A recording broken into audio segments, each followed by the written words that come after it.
మన ప్రభువును రక్షకుడైన యేసుక్రీస్తు వారికి మహిమ కలుగును గాక. ప్రభువునందు దేవుని దాసులారా, దేవుని పిల్లలారా,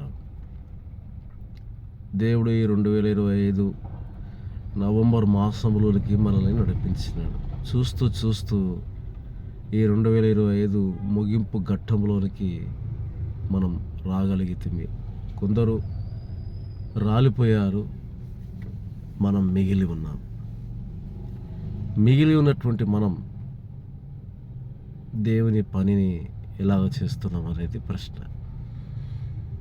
దేవుని గ్రంథములో సంఖ్యాకాండం 11వ అధ్యాయం 2వ వచనములో ప్రజలందరూ వచ్చి మోషేకు మొరపెట్టగా మోషే యెహోవాకు మొరపెట్టిన గనక అగ్ని మంటలు చల్లారెను అని ఉంటుంది అక్కడ. పిల్లరా, అక్కడ ఉన్నటువంటి విశ్వాసులు మోషేకు మొరపెట్టారు. మోషే ప్రభువుకి మొరపెడితే ఆయన కోపము చల్లారెను, లేదా మంటలు చల్లారెను. విశ్వాసులైన వారు ప్రార్థన చేయడం ద్వారా, దేవుని సేవకుడు ప్రార్థన చేయడం ద్వారా చల్లార్చగలిగినారు.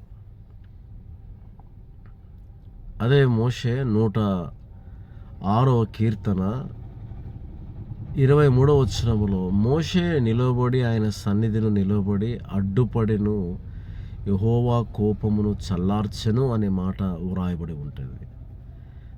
కోపం చల్లార్చే వాళ్ళు కావాలి, దేవునిని శాంతిపరచేవారు కావాలి. ఆయన శాంతిపరచబడాలి అంటే బలులిస్తే కానుకలిస్తే కాదు, ప్రార్థన ద్వారా ఆయన కోపాన్ని చల్లార్చగలము.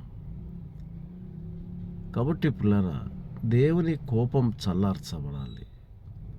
యోనా గ్రంథం 3వ అధ్యాయము 8వ వచనం మనం చదివితే, నినివే పట్టణస్థులు, రాజు, అలాగే మంత్రులు, పిల్లలు, పెద్దలు, బాలింతలతో సహా, పశువులతో సహా ఉపవాసం ఉండి ప్రార్థన చేసి తమ దుర్మార్గతను, చెడుతనమును మానుకొనగా ఆయన కోపం చల్లారెను అని ఉంటుంది అక్కడ.